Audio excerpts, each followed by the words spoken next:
Hi guys, ఈ వీడియోలో మనము FCRA బిల్ గురించి మాట్లాడుకుందాం. ఈ బిల్ కి వ్యతిరేకంగా కొన్ని NGOs ప్రొటెస్ట్ చేస్తున్నాయి, అపోజిషన్ పార్టీస్ గొడవ చేస్తున్నాయి, ఈవెన్ అమెరికా UN కూడా స్టేట్మెంట్స్ ఇస్తున్నాయి. ఈ వీడియోలో అసలు FCRA బిల్ అంటే ఏంటి, NGO అంటే ఏంటి, ఈ కొత్త బిల్లులో ఏం మార్పులు జరగబోతున్నాయి అని ఎక్స్ప్లెయిన్ చేస్తాను. లాస్ట్ వరకు చూడండి, ఫుల్ క్లారిటీ వస్తుంది. ఫస్ట్ అసలు NGO అంటే ఏంటో తెలుసుకుందాం. NGO అంటే నాన్ గవర్నమెంటల్ ఆర్గనైజేషన్, అంటే గవర్నమెంట్ కి సంబంధం లేకుండా ప్రజలు లేదా ప్రైవేట్ గ్రూప్స్ నడిపే సంస్థ. సింపుల్ గా చెప్పాలి అంటే ఒక ఏరియాలో ఫ్రీ ఎడ్యుకేషన్ కావాలి అనుకోండి, లేదా ఒక డిజాస్టర్ వచ్చినప్పుడు రిలీఫ్ వర్క్ చేయాలి అనుకోండి, లేదా హెల్త్ క్యాంపెయిన్స్ పెట్టాలి అనుకోండి, వీటన్నిటికీ గవర్నమెంట్ ఒకటే సరిపోదు కదా. అలాంటప్పుడే సోషల్ వర్కర్స్, వాలంటీర్స్ కలిసి ఒక ఆర్గనైజేషన్ ని పెట్టి ఆ పనిని చేస్తారు.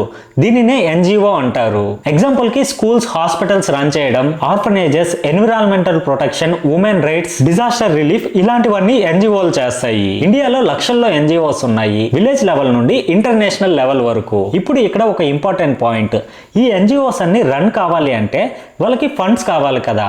ఈ ఫండ్స్ ఎక్కడి నుంచి వస్తాయి అంటే కొన్ని NGOs కి డొమెస్టిక్, ఇండియా లోపల నుండి వస్తాయి, మరికొన్నింటికి ఫారిన్ కంట్రీస్ నుంచి కూడా ఫండ్స్ వస్తాయి. ఫారిన్ లో ఉన్న ఆర్గనైజేషన్స్ కావచ్చు, ఇండివిజువల్స్ కావచ్చు, వాళ్ళు ఇండియాలో ఉన్న NGOs కి ఫండ్ పంపిస్తారు. ఇక్కడే FCRA ఎంటర్ అవుతుంది. FCRA అంటే ఫారిన్ కాంట్రిబ్యూషన్ రెగ్యులేషన్ యాక్ట్. ఇది ఫస్ట్ టైం 1976 లో ఎమర్జెన్సీ టైంలో ఇందిరాగాంధీ గారు ప్రైమ్ మినిస్టర్ గా ఉన్నప్పుడు తీసుకొని వచ్చారు. తర్వాత 2010లో కొత్తగా తీసుకొని వచ్చారు. 2020లో మళ్ళీ చేంజెస్ చేశారు. ఇప్పుడు 2026లో కొత్త అమెండ్మెంట్ బిల్ వచ్చింది. ఈ లా యొక్క పని ఏంటి అంటే, ఇండియాలో ఉన్న NGOs ఫారెన్ నుంచి ఫండ్ తీసుకోవాలి అంటే ముందుగా గవర్నమెంట్ దగ్గర రిజిస్టర్ అయ్యి ఒక సర్టిఫికెట్ తీసుకోవాల్సి ఉంటుంది. అలా సర్టిఫికెట్ ఉన్న వాళ్ళే ఫారెన్ ఫండ్స్ ని లీగల్ గా తీసుకోగలరు, లేకపోతే అది ఇల్లీగల్ అవుతుంది. అసలు ఎందుకు ఈ లా పెట్టారు అంటే, విదేశాల నుంచి వచ్చే డబ్బు ఇండియా యొక్క సావర్టీ, సెక్యూరిటీ అండ్ పబ్లిక్ ఆర్డర్స్ కి వ్యతిరేకంగా వాడకూడదు అని కంట్రోల్ చేయడానికి. హోమ్ మినిస్ట్రీ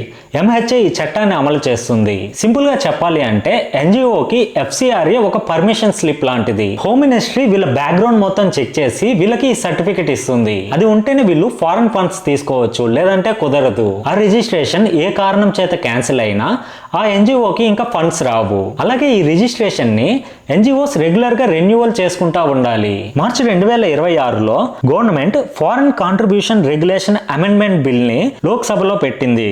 అలాగే జూన్ 2026లో ఈ బిల్ కొత్త రూల్స్ ని నోటిఫై చేశారు. ఈ కొత్త బిల్ NGOs మీద, ముఖ్యంగా వాళ్ళ assets, land, building, school, hospitals లాంటి వాటి మీద గవర్నమెంట్ కి చాలా ఎక్కువ పవర్ ఇస్తుంది. అందుకే చర్చెస్, హ్యూమన్ రైట్ గ్రూప్స్ దీన్ని తీవ్రంగా వ్యతిరేకిస్తున్నారు. ఇప్పుడు అసలు పాయింట్ కోసం, ఈ కొత్త బిల్లులో అసలు ఏముంది అంటే డెసిగ్నేటెడ్ అథారిటీ. గవర్నమెంట్ ఒక డెసిగ్నేటెడ్ అథారిటీని పెడుతుంది. ఏదైనా ఒక NGO యొక్క FCRA రిజిస్ట్రేషన్ క్యాన్సిల్ అయినా, రెన్యువల్ చేసుకోకుండా ఎక్స్పైర్ అయినా, లేదా సరెండర్ చేసినా ఆ NGO యొక్క ఫారెన్ ఫండ్స్ తో కొన్న అసెట్స్ ఈ అథారిటీ చేతికి వెళ్తుంది.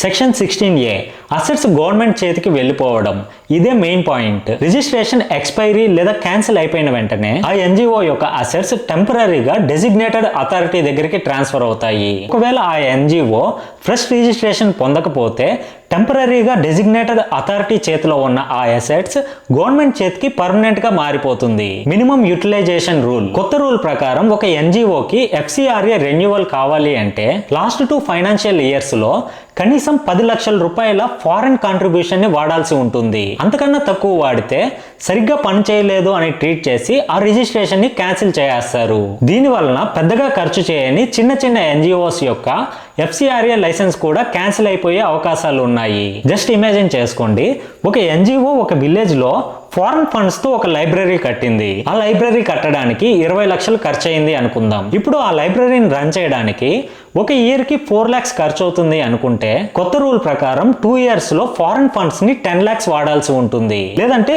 FCRA రిజిస్ట్రేషన్ క్యాన్సిల్ అయిపోతుంది. వన్స్ FCRA రిజిస్ట్రేషన్ క్యాన్సిల్ అయితే ఫారెన్ ఫండ్స్ తో కొన్న ఆ బిల్డింగ్, బుక్స్ మొత్తం గవర్నమెంట్ కి సొంతం అవుతుంది. Activity specific registration. ఇప్పటి వరకు ఒక NGO ఒక సర్టిఫికేట్ తోనే అనేక యాక్టివిటీస్ చేయొచ్చు. కానీ ఇప్పుడు ఒక్కో యాక్టివిటీకి, ఒక్కో స్టేట్ కి వేరే వేరే రిజిస్ట్రేషన్ వేరే వేరే ఫీజు కట్టాల్సి ఉంటుంది. ఫర్ ఎగ్జాంపుల్ కి ఆంధ్రాలో రిజిస్టర్ అయిన ఒక ఎన్జిఓకి ఫారెన్ నుండి ఫండ్స్ వస్తే, సపోజ్ స్కూల్ అనుకుందాం, దానికి ఫారెన్ నుండి ఫండ్స్ వచ్చింది. సో ఆ ఫండ్ ని ఆంధ్రాలో మాత్రమే, అది కూడా కేవలం ఎడ్యుకేషన్ కి మాత్రమే వాడాలి. ఎడ్యుకేషన్ కాకుండా ఏ వర్క్ కి ఆ ఫండ్ ని వాడకూడదు. అలాగే వేరే స్టేట్ కి ఈ మనీని ట్రాన్స్ఫర్ చేయకూడదు. దీని వలన ఫండ్ మిస్యూజ్ అవ్వదు. మత మార్పిడి మీద క్లారిటీ, ఫెయిత్ బేస్డ్ యాక్టివిటీస్ మీద కూడా రూల్స్ ని బ్రాడన్ చేశారు.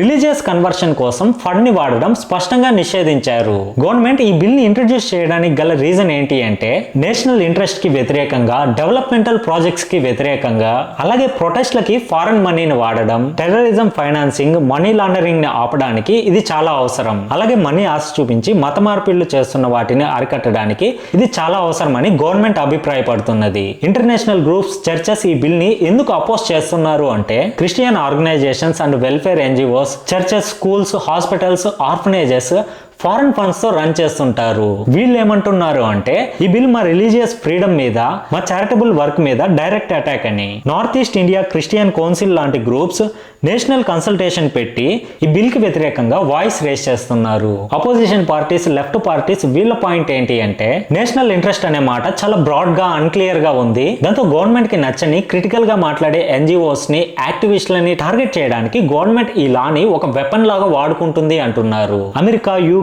చైనా వీళ్ళ ప్రాబ్లం ఏంటి అంటే, వీళ్ళు ఫస్ట్ మనకి ఫండ్స్ ఇచ్చి వీళ్ళ ఎజెండాని మన జనాల పైన రుద్దుతారు. ఎగ్జాంపుల్ కి వీళ్ళు ఒక స్కూల్ కి ఫండ్ ఇచ్చి, ఆ స్కూల్లో వాళ్ళు వీళ్ళ మనుషులు పంపించి స్టూడెంట్ మైండ్ ని చేంజ్ చేస్తారు. ఇంకో ఎగ్జాంపుల్ తీసుకుందాం. గవర్నమెంట్ ఏదైనా ఒక డ్యామ్ కట్టాలి అనుకుంటే, ఆ డ్యామ్ వలన ఇండియాకి లాభం ఉంటే, గవర్నమెంట్ చేసే డెవలప్మెంటల్ ప్రాజెక్ట్స్ ని ఆపడానికి మన దేశంలో ఉన్న ఎన్విరాన్మెంటల్ ప్రొటెక్షన్ ఎన్జిఓస్ కి ఫారెన్ నుంచి ఫండ్స్ పంపించి గవర్నమెంట్ ఆ ప్రాజెక్ట్ ని కట్టకుండా ఎన్జిఓస్ తో ప్రొటెస్ట్ చేయిస్తారు. ఇక్కడ మనం గమనించాల్సిన విషయం ఏమిటి అంటే, యుఎస్, యూకే, చైనాలో కూడా ఎఫ్సిఆర్ఏ కన్నా స్ట్రాంగ్ లాస్ ఉన్నాయి. వాళ్ళ కంట్రీస్ లో మాత్రం ఉండొచ్చు, మన కంట్రీలో ఉండకూడదు అని వాళ్ళ ఉద్దేశం. ఈ బిల్ పాస్ అయితే ఇప్పటికే సస్పెక్ట్ అండ్ క్యాన్సిల్ అయిన ఎన్జిఓస్ పరిస్థితి ఏంటి అంటే, ఈ బిల్ ప్రకారం ఏదైనా ఎన్జిఓ యొక్క ఎఫ్సిఆర్ఏ రిజిస్ట్రేషన్ ఇప్పటికే క్యాన్సిల్ అయిపోయి ఉంటే, లేదా సరెండర్ చేసి ఉంటే, లేదా రెన్యువల్ చేసుకోకుండా ఎక్స్పైర్ అయిపోయి ఉంటే, ఆ ఎన్జిఓ యొక్క ఫారెన్ ఫండ్స్, అసెట్స్ డైరెక్ట్ గా డెసిగ్నేటెడ్ అథారిటీ చేతిలోకి వెళ్ళిపోతుంది.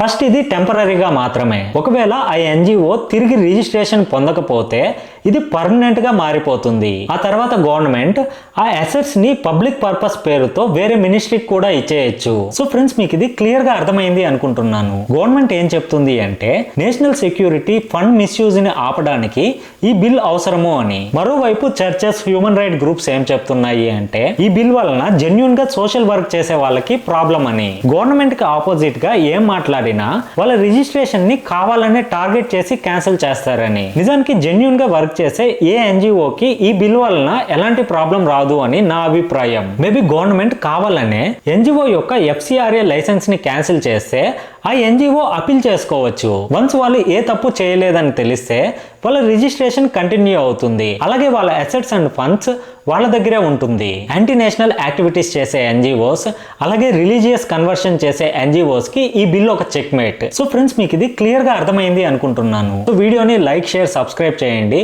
మీ ఒపీనియన్ ని కామెంట్ లో రాయండి. Thanks for watching. జై హింద్.